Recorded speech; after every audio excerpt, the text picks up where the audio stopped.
In part 1 of Chuckism number 105, we looked at weariness as a sign of participation, not as a sign of failure. Well, using the power of 3, we will look at the other 2 elements of weariness. What brings it on? And we talked about the participation trophy is not necessarily a negative thing. At least the person is in there trying.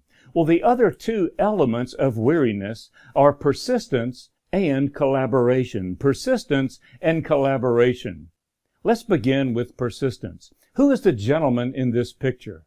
You may not recognize him because you may not think you have heard of him because, like the gentleman I referred to in part 1, he was a failure. He failed at 7 businesses before he ever succeeded at one. He developed a whole new concept for retail, one that's still being used today. So he thought that would be his magic ticket. He tried 3 different times to implement this new strategy. He failed all 3 times, and the 3rd time his mother had mortgaged her home. She lost her home. Late one night, he wrote in his ledger, "I have worked 5 years for nothing," and followed it with 3 expletives. So who was this failure? His name is R.H. Macy, and his flagship store still stands in New York City. The new versions are all over the country today.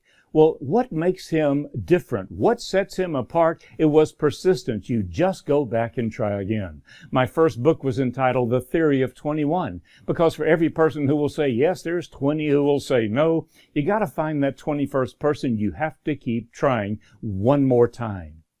One of the best examples of persistence was Thomas Edison building the light bulb. He built thousands of light bulbs or tens of thousands of light bulbs, depending on the motivational speaker you're listening to at the moment. The point is, he made a lot of them.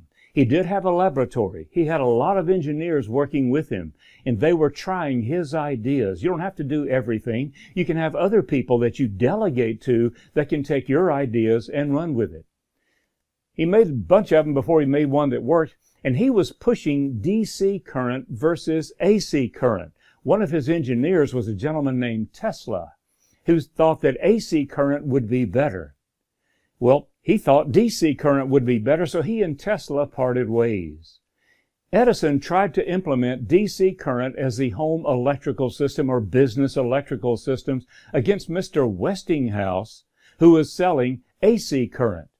In order to show the dangers of AC current, Thomas Edison built the first electric chair just to show you can die from this stuff. Well, AC current won out. Edison invented the phonograph. He took the phonograph to the next level. There were other inventors working on it. He also pioneered some motion pictures, but he didn't really like the motion picture industry, so he moved away from that. And to support his phonograph, he developed a battery so that people could actually take their tunes out on a picnic. Sound familiar?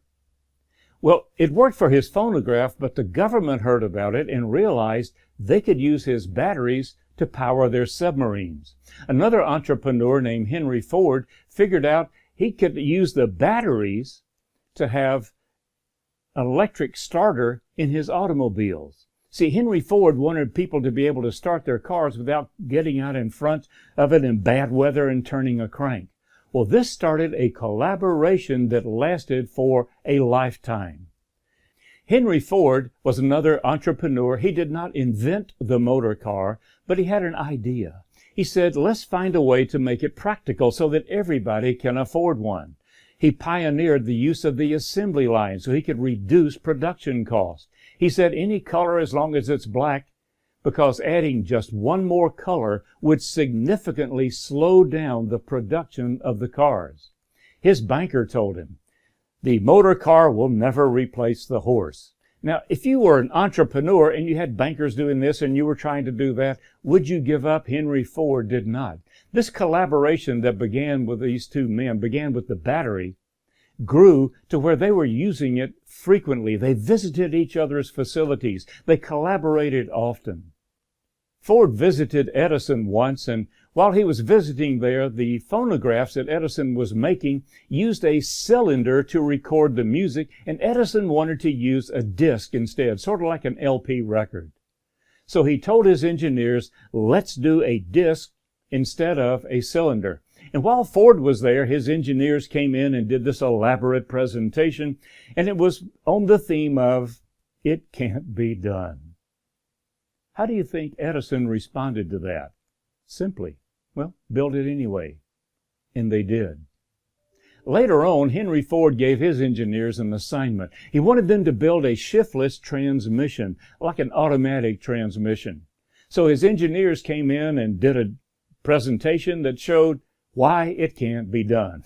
What do you think Henry Ford said? Build it anyway. This is why collaboration is so important. We need to surround ourselves with people who can take us to the next level. Automatic transmissions are even in muscle cars these days. So we want to look at who are we collaborating with. These two men took collaboration to the next level. They brought in Harvey Firestone, who made tires. They brought in Charles Lindbergh, enough said, and other people. And they would collaborate. They would go to Edison's property down in Florida and camp out for a week or 2 weeks at a time and just exchange ideas. You might want to go to Amazon.com and get Jim Newton's book, Uncommon Friends, where he talks about how these people collaborated.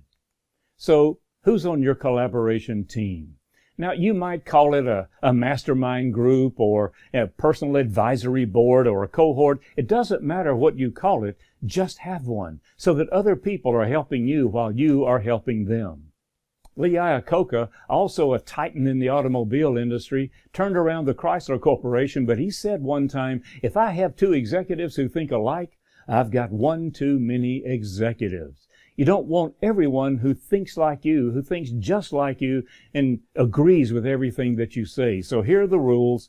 Rule number 1, surround yourself with like-minded people who don't think alike. Surround yourself with like-minded people. That is, they are positive thinkers. They are people who have made things happen. They want to help you make things happen, but they don't think exactly like you. You want people who are strong where you're weak. We all have strengths and weaknesses. You can be a strength for them. They can be a strength for you. They will tell you when your baby is ugly. They're not going to just always compliment everything you're doing. Oh, that's great. You're doing really well. They will tell you when things could be better. Now, they may not always say yes to your idea. However, these are the kind of people that will give you the reason why they are not endorsing your idea, and this is critical. They will hear your response. They will not listen to your response. They will hear your response and help you go to the next level. Here are some ideas you can use with your mastermind group, with your collaboration group, or with your organization to help you continue to grow to the next level. Teach them, they will teach you, and remember, teach others.